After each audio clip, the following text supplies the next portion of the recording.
Greetings, Keishlings. Keishlong here with my live reaction of Dr. Stone, chapter 187. Okay, last chapter. Things got interesting because Francois, started enacting on something that they had observed with the fact of, Stanley's group are trained military personnel. So they typically have a code of conduct that you do not fire on civilians. Well, guess who's a civilian? It's Suika and Francois. So that's great. Utilize any observations you can. Plus, Matsukaze now has a blade, but it sadly didn't get utilized as I would have wanted. I wanted him to cut himself out of those ropes and then he freed Genro, and that would have been awesome. They could have fought together, but no, he freed Genro because he couldn't cut his own ropes. I mean, makes sense, I guess. It was only a small paring knife, but still. And then Genro had a cool moment for every bit of 2 seconds, lost his spear, and then got captured again. So, yeah. Not great. But we'll see. It's the final battle against Stanley. We got a map saying Fort Medusa and Team Stanley.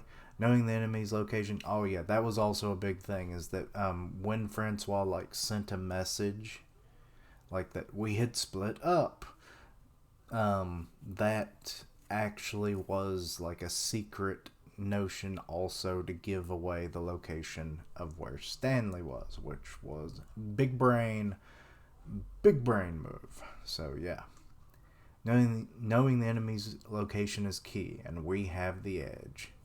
Huh? Wait. So Gen's coming in and is we have to be airily, Ray. I hate that. Careful right now. Suika and the others have been captured, and we know the enemy's general vicinity. Considering those two facts, a certain brave and valiant hero is guaranteed to run off and attack. One must be restrained before it's too late. You have two that would actually go do such a mission, and I don't think either one of them are really in the condition because both of them have been injured. Oh shit, I didn't even think of frickin' Kohaku.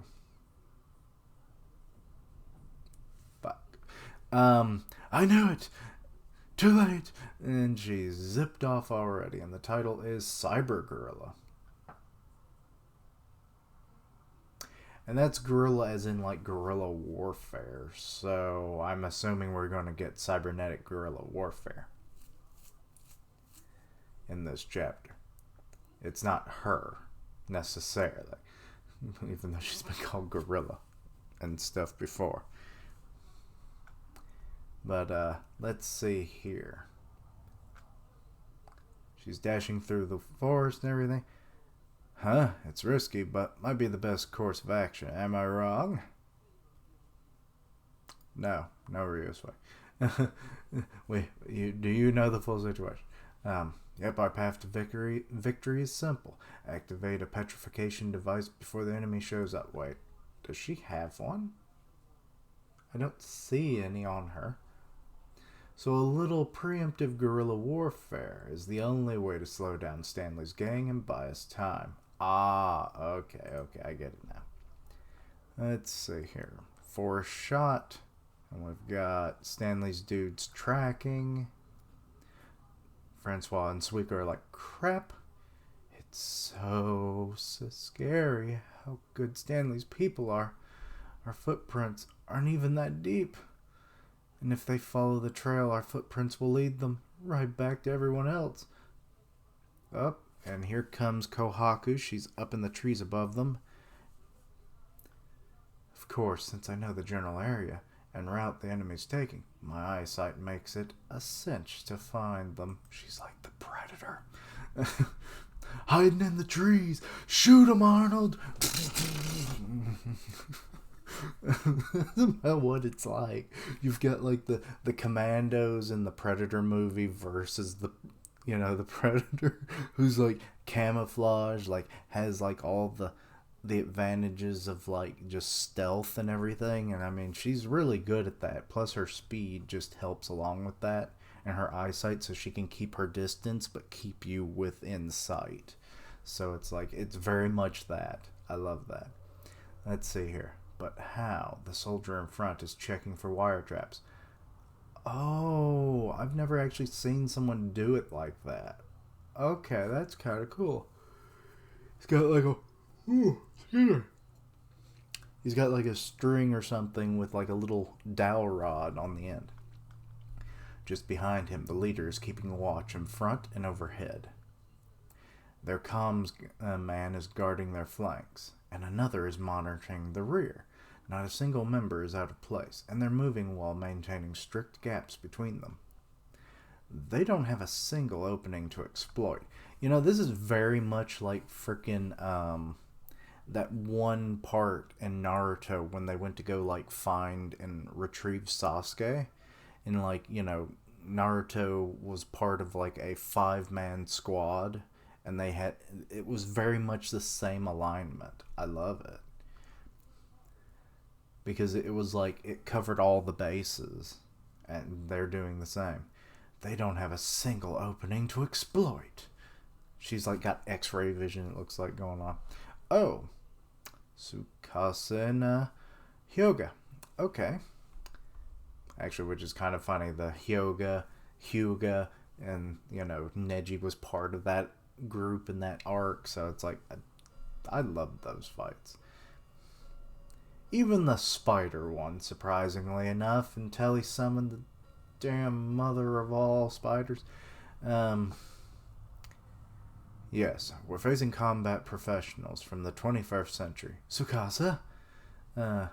When you ran off half-cocked, I thought your brain had turned to mush. But the fact that you're gauging the enemy's capabilities and not diving into battle tells me you're keeping your wits about you. Hyoga! Their training has prepared them for any combat scenario. In a head-on battle, we'd have no hope of victory. Wait, what is Hyoga doing? Oh, he's pulling on a cord, and Tsukasa's pulling on another one, or is that the same one? And it's on one of their Medusa like auto traps. But we've come prepared too. Chrome designed this trap, a remote controlled record or record player. Record? Let's see. Oh, I see. I love its design. It's like, it's fairly simple in its overall aesthetic, but like, it looks like something you could literally make, and I love that about this series. I mean, some of it gets a little like, why would you want to build it this way? But like, I love that everything is relatively practical, you know, practically made. So yeah. Okay, and firing. Oh, they're going to use a gun to like scare tactics. Okay. Bang! That sounds pretty weak for a gunshot. How though? We record the real thing. Sometimes the genuine article isn't the best option when it comes to sounds. For instance, when making sound effects for movies, yeah, they use like any kind of like thing. You wouldn't believe it. Like coconuts for like horse steps and stuff, like on cobble and everything. It's like, it's ridiculous, the sounds you can make out of just random shit. That's why ASMR is a thing. It's like, you just do it real quiet. Instead of using real waves at sea, they might record sand swooshing around in a pan. Right, so how about smacking this plastic container? That just might work. And he bangs it and makes a sound. We'll record the sound the plastic makes, then slow down the playback speed, and sounds like the real thing. Bang, bang. Oh god, I hate trying to pronounce some of these words that Gin says. Antastic Faye. Our sonar man Yukio makes for a stellar sound director. Oh, and I didn't even realize that was Chelsea talking. I thought that was more Gin. She's like half cut off, hiding behind his talk bubble. For the final touch, we layer the sounds on top of each other. Burn, burn, burn, burn, burn, burn, burn. So it sounds like machine gun fire now. Ambush. Eek. Who's shooting at us? We're your allies here, remember? Oh, so Genro's like trying to buddy up with freaking Stanley, you bastard. Okay, they're firing off into the woods. Oh, they're sending like 2 gunmen and Maya, and she's got a wicked looking knife. While those at the front are taking cover, the other unit is zipping to the side. Did they spot us? No.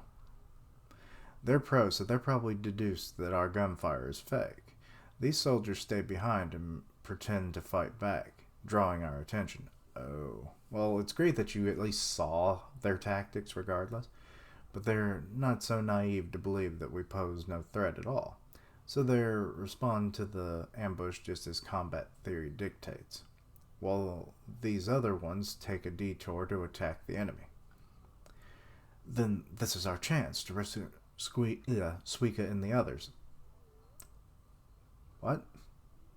Oh yeah. I hate Genro so damn much that I guess I forgot he even existed, even though he was literally on the last page. Oh, my hate for him just grows. But anyway, that would still be a challenge since Stanley is nearby. A chaotic battle could result in dead hostages. More importantly, we need to destroy the enemy's transceiver. I mean, that would be awesome. That may be possible if a battle breaks out. Our golden opportunity, if you will. Right, even I've learned that much. Communication is the key to modern warfare. More specifically, if we cut off their communication while maintaining our own, then we've won this war. Oh, ho, ho. How's that? How did you frickin' win on Treasure Island and also during the Stone War? Communication.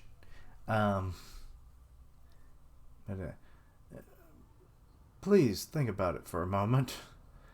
Why not just hold a blade to Zeno's throat and demand that Stanley surrender? Why exactly haven't we considered playing that obvious card? You kind of got evil looking there for a second, because back at their base, Nikki and several dozen of our allies are their hostages. The hostages on both sides have created a stalemate. You know, I hadn't even thought about that, but that's true. Right. So if we do anything to hurt Zeno, they wouldn't think twice about contacting their people in Corn City and telling them to retaliate against. And now she's thinking, exactly. Once they've lost their line of communication, the hostages on their side are effectively useless. Oh, I love it. See, then we can take our sweet time slicing off Zeno's fingers, toes, and appendages one at a time. Hyuga? No. Until Stanley's team agrees to surrender. And she's over there like, even Tsukasa's like, dude, you kind of went too far. Why did I ever unfossilize you? Wait, that still wouldn't work, since they'd have Suika and the other 3 as hostages.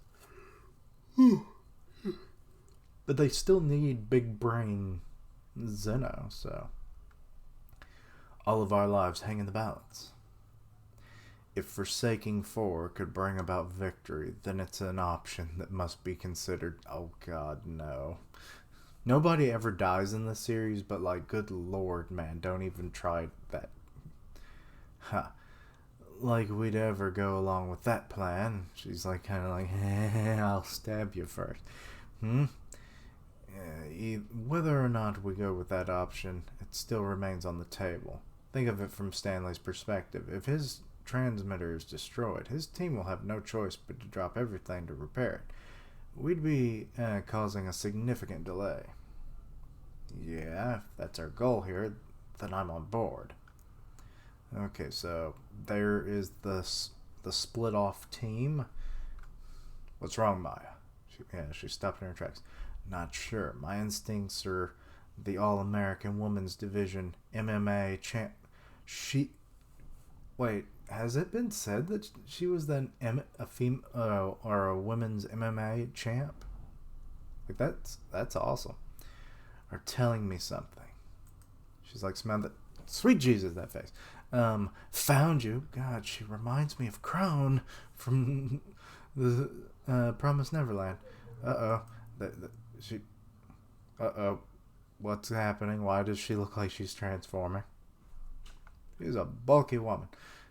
But I guess now that we know what she did in, the previous life and everything, it makes sense. Well, our deaths are now assured, yet... right. I'm not one to be shot down without a fight. Before we die, we have to destroy their transceiver. Oh, so now that they've been found, they're like, okay, it's do or die. We fight and try to destroy that transceiver. That is our main goal. Ha, I never imagined the three of us would march into battle together. And she's like standing there, and then Tsukasa, he's like taking off his robe, and so has Hyoga. So they're lightening the load. They're like freaking Dragon Ball Z with the weighted clothing. And they're all jumping into battle against 2 gun users and a blade user versus what I guess I could call Tsukasa's weapon a blade. Like it's double bladed, and then 2 blade users and a spear user. So it's like range is not on their side. But this is a cool looking panel regardless. So yeah. Jumping out of the trees. But yeah, like you're going to have a hard time. Like I think Tsukasa should have gone in first. Or maybe even Kohaku because she's got the shield. And like they could maybe deflect with their weapons and stuff the bullets. And then that would give like Hyoga enough time to like maybe, deal with Maya. And then maybe like cut some, or maybe at least disarm the 2 others. But I don't know. With them being up in the air, it kind of is a bad position to be in because you can't dodge. So positioning such a specific formation would be very difficult. So, but anyway, overall, pretty solid chapter. The name of the game is Destroy the Transmitter for the opposing side, basically. So that works out. Sadly, the one tactic that they had, the record player, sadly didn't pan out as well as we would have hoped. But hey, it did kind of work. It worked in concept, just not so much in a practical way for this situation. But hey, if it had maybe been, like considering that they had that, why didn't they just try to use a Medusa?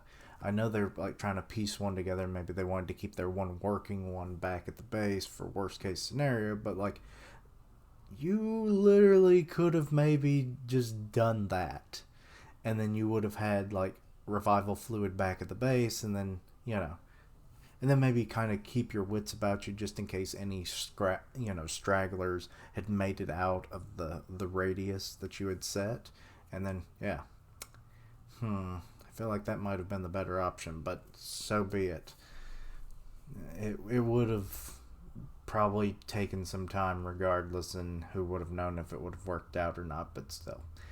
Either way, okay, so now they've got 4 hostages, plus the whole thing with like Corn City and stuff, which I can't believe I didn't think about that, but I don't think about every angle, so, just this brain of mine.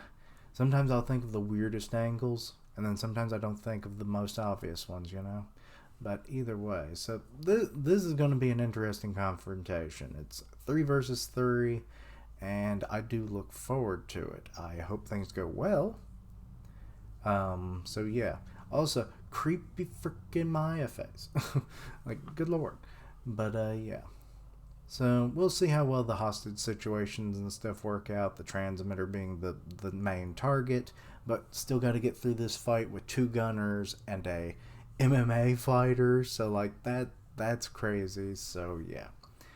Then again, Tsukasa himself is actually, like a famed professional fighter as well. So, I mean, at least there's some level similarity there, but then again, the other two are not trained military personnel, so that kind of teeters off into lopsided nature. But anyway, let me know what you thought of this chapter.